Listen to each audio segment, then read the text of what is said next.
반갑습니다. 오늘 주신 하나님 말씀은 신약성경 고린도전서 7장 1절부터 24절까지 말씀입니다. 신약성경 269면입니다. 영상을 통해서 함께 듣도록 하겠습니다. 너희가 쓴 문제에 대하여 말하면 남자가 여자를 가까이 아니함이 좋으나 음행을 피하기 위하여 남자마다 자기 아내를 두고 여자마다 자기 남편을 두라. 남편은 그 아내에 대한 의무를 다하고 아내도 그 남편에게 그렇게 할지라. 아내는 자기 몸을 주장하지 못하고 오직 그 남편이 하며 남편도 그와 같이 자기 몸을 주장하지 못하고 오직 그 아내가 하나니 서로 분방하지 말라. 다만 기도할 틈을 얻기 위하여 합의상 얼마 동안은 하되 다시 합하라. 이는 너희가 절제 못함으로 말미암아 사탄이 너희를 시험하지 못하게 하려 함이라. 그러나 내가 이 말을 함은 허락이요 명령은 아니니라. 나는 모든 사람이 나와 같기를 원하노라. 그러나 각각 하나님께 받은 자기의 은사가 있으니 이 사람은 이러하고 저 사람은 저러하니라. 내가 결혼하지 아니한 자들과 과부들에게 이르노니 나와 같이 그냥 지내는 것이 좋으니라. 만일 절제할 수 없거든 결혼하라. 정욕이 불같이 타는 것보다 결혼하는 것이 나으니라. 결혼한 자들에게 내가 명하노니 명하는 자는 내가 아니요 주시라. 여자는 남편에게서 갈라서지 말고 만일 갈라섰으면 그대로 지내든지 다시 그 남편과 화합하든지 하라. 남편도 아내를 버리지 말라. 그 나머지 사람들에게 내가 말하노니 이는 주의 명령이 아니라. 만일 어떤 형제에게 믿지 아니하는 아내가 있어 남편과 함께 살기를 좋아하거든 그를 버리지 말며, 어떤 여자에게 믿지 아니하는 남편이 있어 아내와 함께 살기를 좋아하거든 그 남편을 버리지 말라. 믿지 아니하는 남편이 아내로 말미암아 거룩하게 되고 믿지 아니하는 아내가 남편으로 말미암아 거룩하게 되나니, 그렇지 아니하면 너희 자녀도 깨끗하지 못하니라. 그러나 이제 거룩하니라. 혹 믿지 아니하는 자가 갈리거든 갈리게 하라. 형제나 자매나 이런 일에 구애될 것이 없느니라. 그러나 하나님은 화평 중에서 너희를 부르셨느니라. 아내 된 자여 내가 남편을 구원할는지 어찌 알 수 있으며, 남편 된 자여 내가 내 아내를 구원할는지 어찌 알 수 있으리요. 오직 주께서 각 사람에게 나누어 주신 대로 하나님이 각 사람을 부르신 그대로 행하라. 내가 모든 교회에서 이와 같이 명하노라. 할례자로서 부르심을 받은 자가 있느냐? 무할례자가 되지 말며, 무할례자로 부르심을 받은 자가 있느냐? 할례를 받지 말라. 할례 받는 것도 아무것도 아니요 할례 받지 아니하는 것도 아무것도 아니로되 오직 하나님의 계명을 지킬 따름이니라. 각 사람은 부르심을 받은 그 부르심 그대로 지내라. 내가 종으로 있을 때 부르심을 받았느냐? 염려하지 말라. 그러나 내가 자유롭게 될 수 있거든 그것을 이용하라. 주 안에서 부르심을 받은 자는 종이라도 주께 속한 자유인이요 또 그와 같이 자유인으로 있을 때 부르심을 받은 자는 그리스도의 종이니라. 너희는 값으로 사신 것이니 사람들의 종이 되지 말라. 형제들아, 너희는 각각 부르심을 받은 그대로 하나님과 함께 거하라. 오늘은 결혼과 독신이라는 제목으로 본 말씀에 대해서 함께 은혜를 나누겠습니다. 고린도라는 도시는요, 지금 세계 지도를 펼쳐보면 그리스 남쪽에 있죠. 그리스는 헬라 철학의 중심지였고, 우리가 너무 잘 아는 대로 아테네를 중심으로 헬라 철학의 영향을 많이 받은 도시였어요. 근데 이 헬라 철학은 제가 많이 말씀드렸지만 이원론이에요. 영을 선하고 육은 악하다. 그래서 이 헬라 철학의 이원론적 영향을 받아서 고린도 교회도 이원론적인 극단적인 그런 부류가 있었습니다. 한쪽 부류는 어차피 영혼이 구원받고 육은 썩어지는 거 아니냐. 영혼이 구원받는 것이고 육은 썩어지는 거니까 썩어진 몸뚱이 어떻게 사용하든 뭔 상관이냐 하면서 마음껏 죄를 짓는 그런 부류의 학파가 있었죠. 그래서 그 영향을 받은 사람들이 극단적 쾌락주의 가는 거예요. 극단적 쾌락주의 때문에 교회 안에 침투된 것이 음행 문제였죠. 이렇게 고린도라는 도시에는 그 산 정상에 신전에 한 1000명의 매춘부들이 있었다고 제가 말씀을 드렸고, 그리고 동성애 문제도 심각할 만큼 극단적 쾌락주의에 영향을 받는 사람들이 많았다. 오늘 본문은 이제 반대예요. 오늘 본문은 극단적 경건주의자, 그걸 이제 뭐 스토아파라고 하는데, 이 극단적 경건주의자들은 아주 극단적으로 금욕을 추구하는 거예요. 그 금식을 강조하고 극단적인 금욕 생활을 강조했기 때문에 그 사람들 결혼을 했어도 안 돼요. 결혼하지 말아라 이렇게 가르쳐요. 그리고 만약에 결혼을 했으면 결혼을 했을지라도 부부관계를 갖지 말아라 이렇게 가르치는 거예요. 그러니까 이제 이 고린도 교회 성도들이 질문을 하는 거예요, 사도 바울에게. 왜냐면 사도 바울이 고린도교회를 개척했으니까 이 문제를 어떻게 다뤄야 하는지. 그래서 오늘 본 말씀 보면 1절 말씀에 이 문제에 대하여 거론을 하고 있습니다. 1절 말씀이죠. 너희가 쓴 문제에 대하여 말하면, 그러니까 이 문제예요. 오늘 본문에 나오는 본문이 이제 결혼도 하지 말고 부부 생활도 하지 말고 누가 그럼 기도만 하고 경건에만 힘써야 되느냐, 그래서 우리가 남자가 여자를 가까이 아니함이 좋은 거냐, 이렇게 질문을 한 거예요. 근데 오늘 본문 1절 말씀 보면 이게 이제 고린도교회 성도들이 남자가 여자를 가까이 아니함이 좋으나라고 되어 있는데 인용을 한 거예요. 바울이 고린도교회 성도들의 질문을 인용을 한 거예요. 너희가 지금 이렇게 질문을 하고 있는데, 남자가 여자를 가까이 아니하면 좋으나 이렇게 질문을 하고 있는데, 내가 이 문제에 대해서 이제 해답을 주겠다. 그것이 오늘 본문입니다.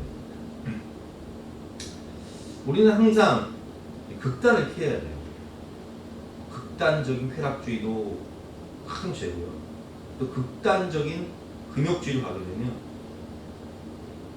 정상적인 생활을 할 수가 없는 거예요. 그래서 해답은 성경 안에 있는데,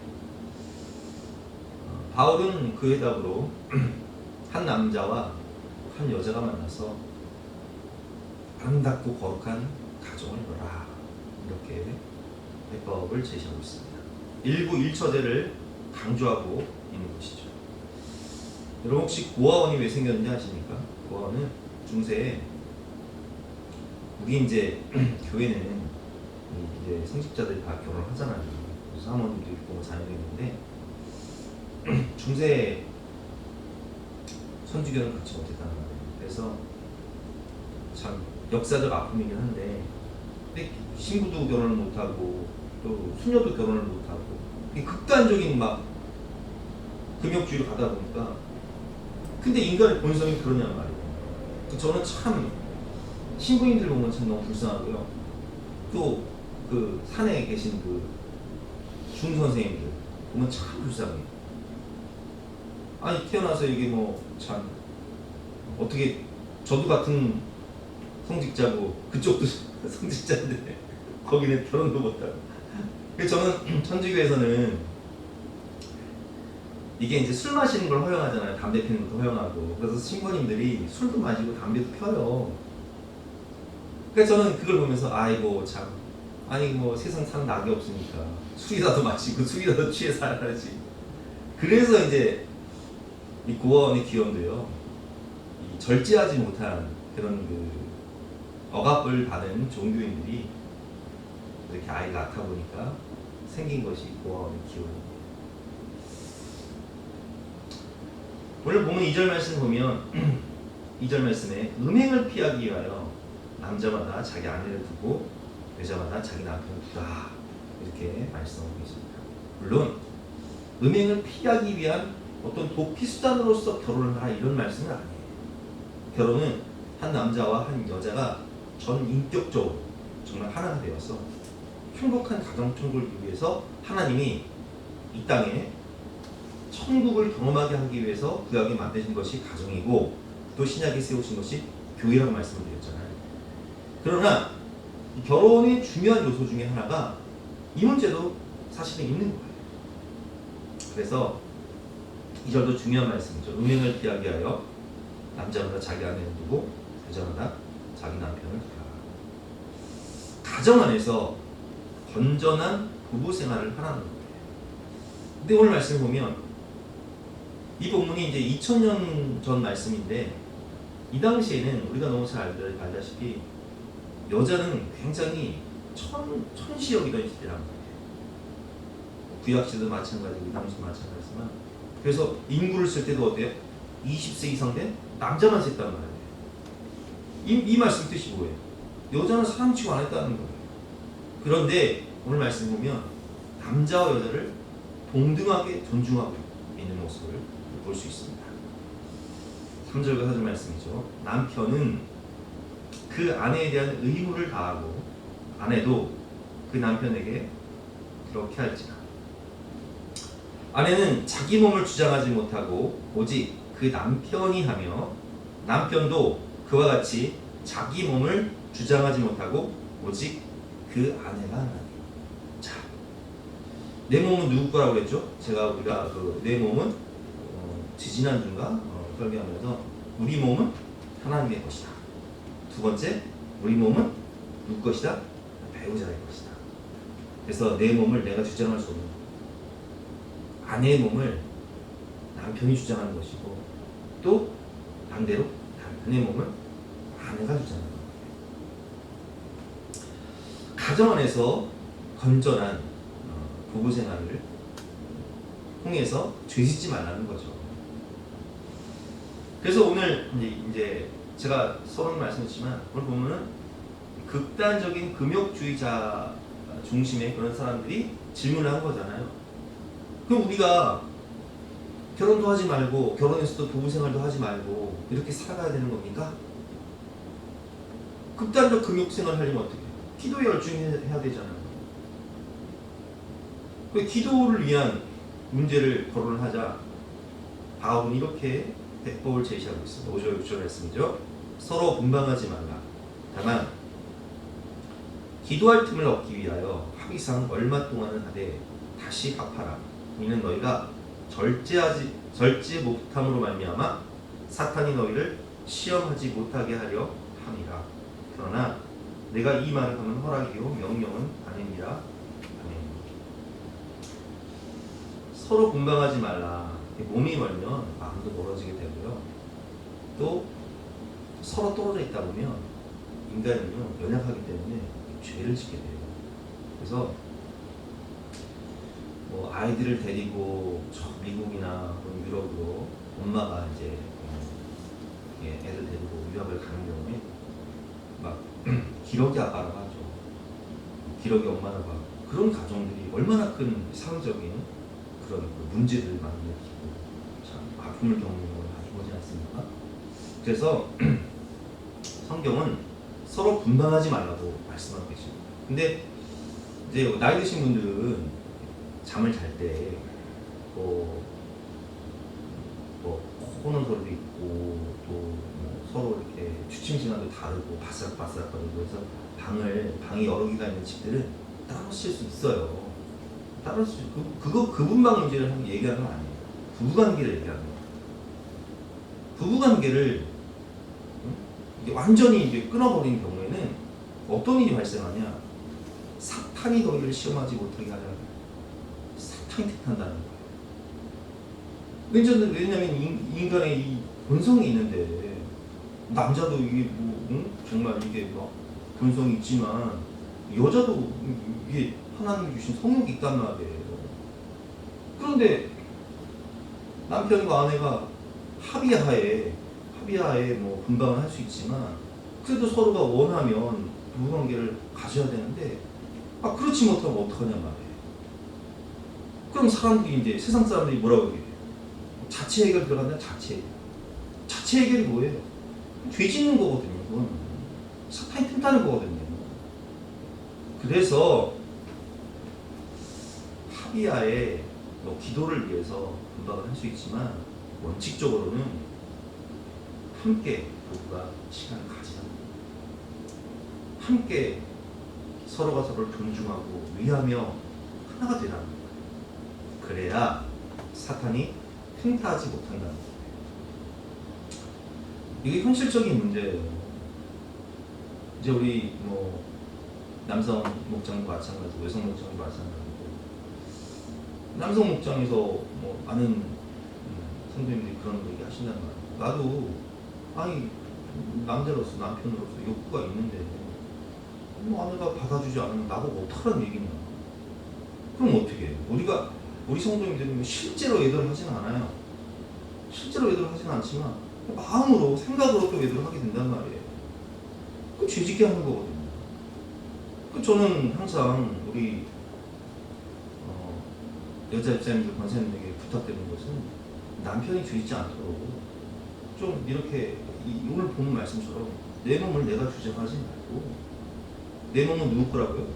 첫 번째로 주님 것이고 두 번째로 남편의 것이고 또 반대로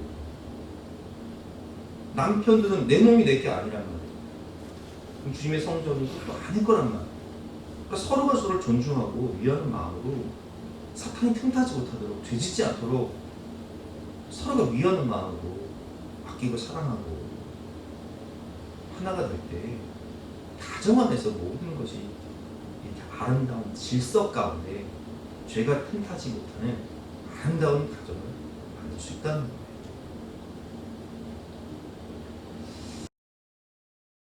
그리고 이제 돌싱에 대한 고민. 요즘 뭐 돌싱이 워낙 많아서 뭐 미운 의새끼를 보면 반이 돌싱이에요, 반이 돌싱. 그래서 그냥 아예 그냥 돌싱 코멘이랑 프로그램을 따로 만들어버렸어. 그만큼 뭐 집집마다 뭐 이혼을 안 한 분들이 집집마다 한둘씩은 다 이혼을 하더라고요. 이게 사회적인 문제죠. 이 당시에도 마찬가지였어요. 이혼에 대한 문제인데 이혼한 사람들은 어떻게 해야 되냐. 혼자 지내는 것이 좋으나 절제할 수 없으면 결혼하라.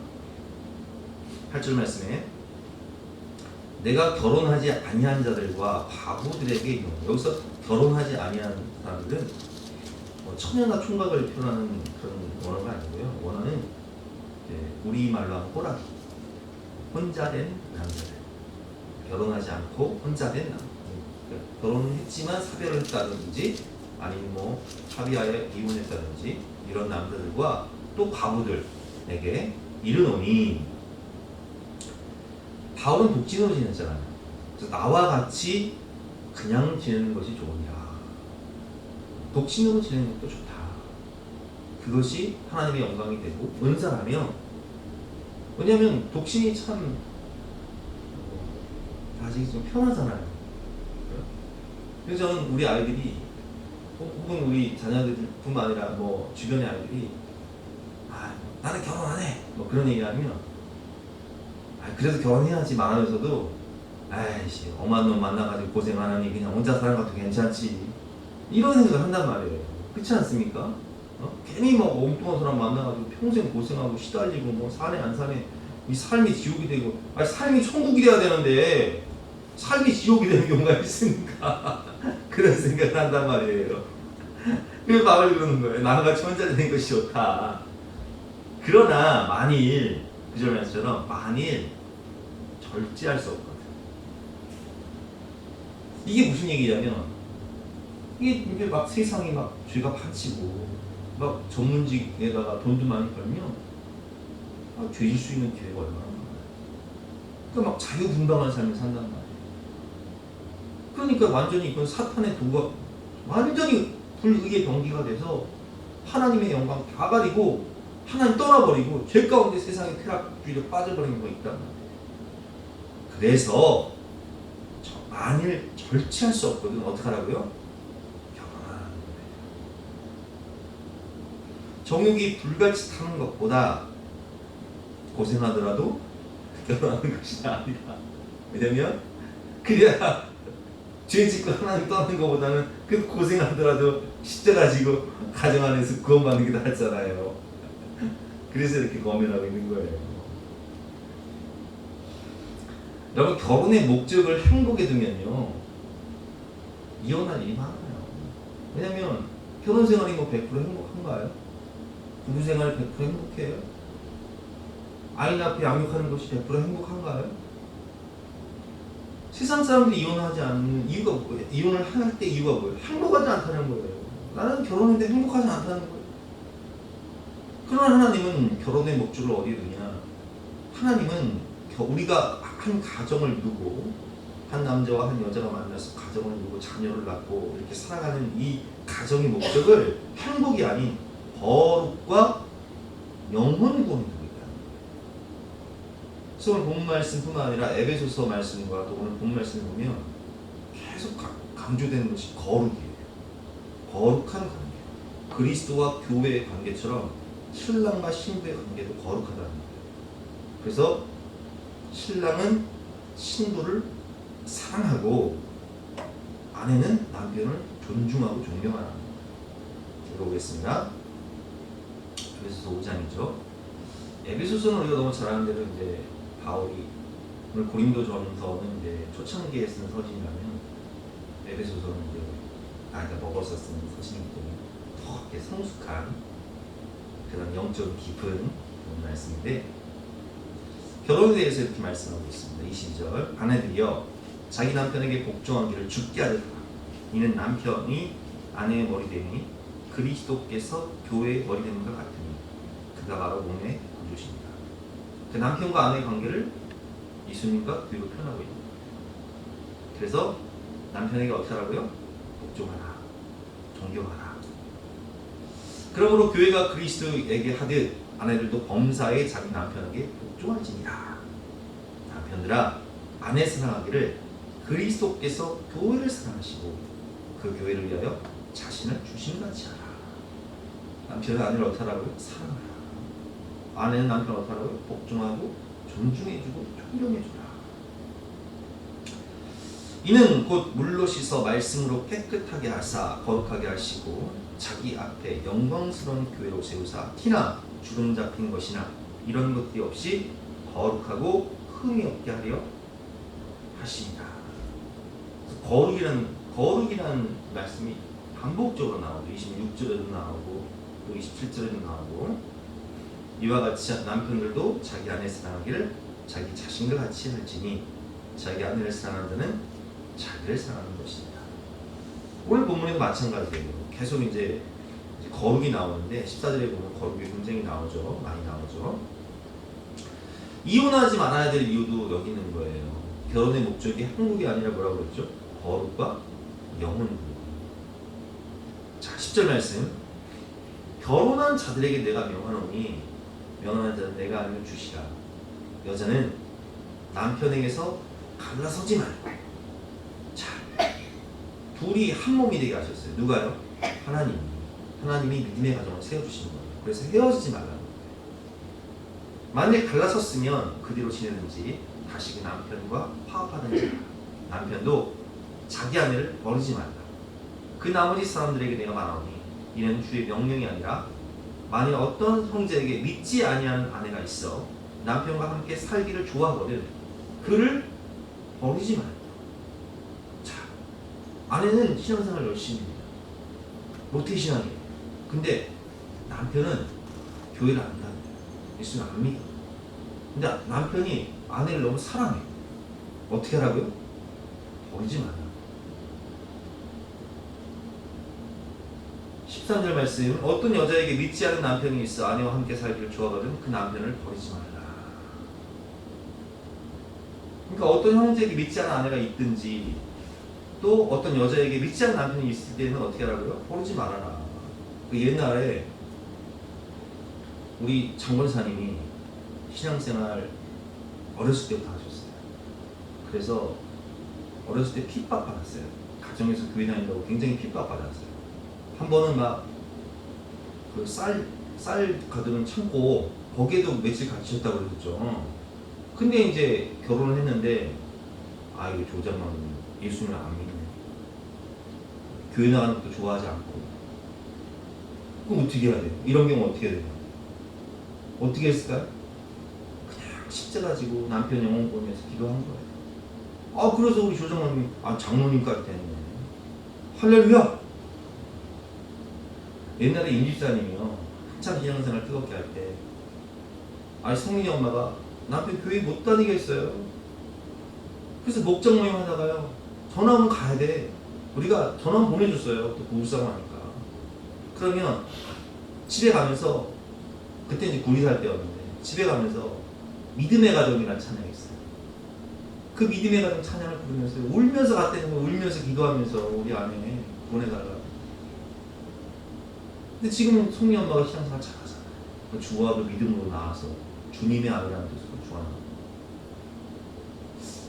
예전에 이제 우리 아버지가 신앙생활 안 하시고 참 우리 어머니 고생 많이 하시는데 제가 청년 시절에 한번 그런 적이 있어요. 하도 우리 아버지가 어머니 속색이니까 제가 이제 크고 나니까 못 보겠더라고요. 근데 우리 어머니한테 그랬지. 엄마 이제 그만 고생하고 그만 참고 그냥 헤어져. 근데 우리 어머니 그러는 거예요. 나는 네 아버지 영혼이 너무 불쌍해. 영혼. 구원받을 때 못했는데 영혼이 너무 불쌍하다. 그걸 참고 사시더라. 근데 그 결과가 어때요? 그래도 우리 아버지가 지금 믿음 생활 잘 하시잖아요. 돌아오시고 또 우리 자녀들 다 예수 믿고 구원받고 저는 또 주의 종이 교회 세우고. 그래서 믿지 아니하는 남편이나 믿지 아니하는 아내가 있을 때는 헤어지지 말고 품고 살라는 거예요. 기도하면서. 14절 말씀이죠. 믿지 아니하는 남편이 아내로 말미암아 거룩하게 돼요. 믿지 아니하는 아내가 남편으로 말미암아 거룩하게 되는. 우리 조금사님 예수 믿었냔 말이에요. 15기 전에 안 믿었잖아. 박경훈 쌤 만나가지고 그 박경훈 쌤 아버님이 장모님이니까 너 교회 다녀라. 그래야 결혼할 수 있다 하니까 뭐 결혼하니까 어떻게 해. 교회 다녀야지 해가지고 혼사된 거 아니에요. 안 그래요? 우리 최효식 쌤은요 교회도 안 다녔는데요 장모님이 교회 다녀야 결혼할 수 있다니까 교회 다니다가 뻥치고 결혼했어. 뻥치고 그랬는데 지금 한식사에서 신앙생활 얼마나 잘하는 말이에요.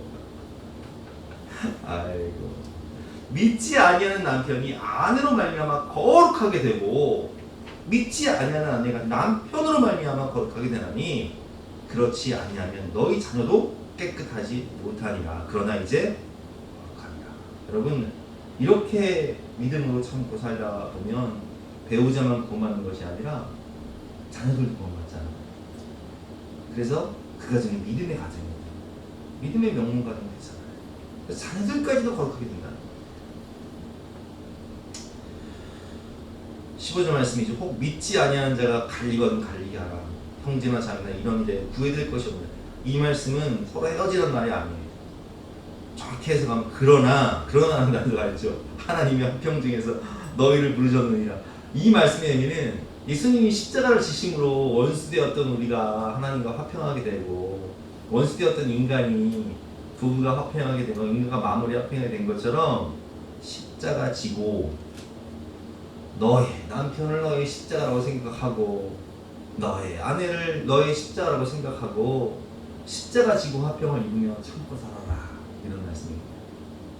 그래서 어떤 경우는 제가 이 목장 모임 할 때 성경 공부할 때 당신의 십자가는 무엇입니까? 그러면 많은 분들이 배우자, 대부분 배우자 아니면 자식. 아이고, 십자가 지고 살다 보면 나의 믿음으로 나의 기도로 말미암아 나의 헌신으로 말미암아 그 영혼이 구원받고 자녀를 구원받는다는 거예요.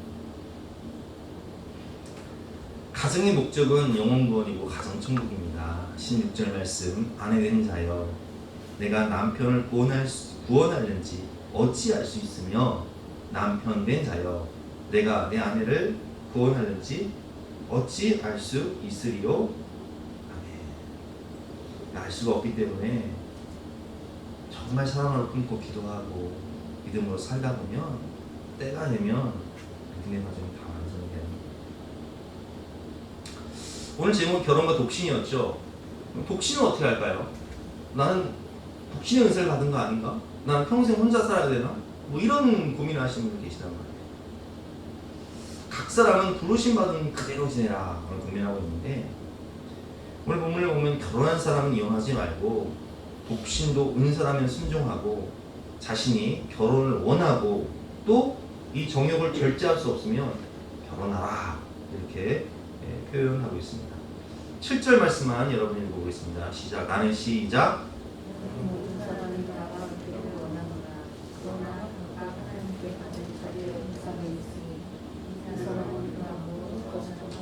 자, 바울은 뭐라고 표현하죠? 나는 모든 사람이 나와 같기를 원하노라. 근데 독신도 괜찮다는 거예요. 은사 받았으면 괜찮다는 거예요. 그러나 각각 하나님께 다른 자기의 은사가 있다는 거예요. 결혼을 해야 될 사람이 있고 또 독신의 은사를 받아서 뭐 제 친한 우리 그 목사님들 중에는, 여자 목사님들 중에는 나이가 지금 50대 중반, 60 혹은 동기 목사님들, 사역을 위해서 사역에 집중하느라고 결혼 안 하고 독신으로 이렇게 사역하시는 분들 몇 분 계세요. 그분들은 정말 자기의 삶을 사역에 어울리는 거죠. 은사 받은 경우라는 뭐 그럴 수 있는 거죠. 17절 말씀, 오직 주께서 각 사람에게 나눠주신 대로 하나님이 각 사람을 부르신 그대로 해라. 부르신 그대로 해라. 이 말씀이요, 계속 반복돼요. 독신으로 불렀으면 독신으로, 또 결혼으로 불렀으면 결혼으로. 20절 말씀이죠. 각 사람은 부르심을 받은 그 부르심 그대로 지내라. 또 24절 말씀, 형제들아 너희는 각각 부르심을 받은 그대로 하나님과 함께 거하라. 여러분, 결혼을 하는 것도 독신으로 사는 것도 다 괜찮고 죄도 아니에요. 결혼을 한다고 죄도 아니고 독신으로 산다고 죄도 아니에요. 그러니까 내 부르심이 무엇인지를 깨닫고 내가 정말 이 결혼을 원하고 결혼이 하고 싶고 또 가정 안에서 내가 믿음의 가정을 두고 싶으면 좀 사랑 안에서 배우자를 구하면서 결혼을 해야 되고, 또 내가 독신으로 사는 것이 정말 하나님의 뜻이고 또 사역에 집중할 수 있고 그것이 부르심이라면 바울처럼 그렇게 사는 것도 괜찮다는 말씀입니다. 어느 부르심이 됐든 우리가 각자의 자리에서 거룩과 또 하나님 주신 믿음의 과정을 완성하며 사명을 충실하게 완성하시는 저와 여러분 되시기를 주님으로 축원합니다. 우리 믿음의 과정이라는 찬양이 있는데요, 이 찬양 들으면서 함께 기도하는 시간 갖도록 하겠습니다. 우리를 죽기까지 사랑한 그 사랑으로 당신을 사랑하니 약속하신 축복의 말씀 굳게 믿으며 믿음의 가정 세우리. 우리 함께 섬기며 믿음의 가정 세우리. 거친 새바다 몰아칠 때 세상 사람들 모두 알게 되리. 믿음 위에서 우리 가정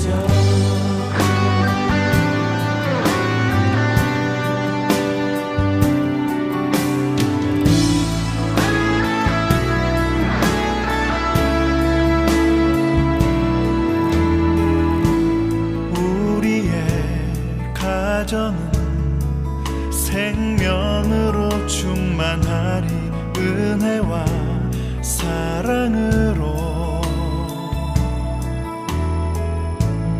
우리의 사랑은 희생하며 섬기는 것 주님 보이신 대로 우리 함께 섬기며 주님 모습 다 함께까지 자라가리. 생명의 빛을 세상에 전하리. 믿음 위에서 우리 가정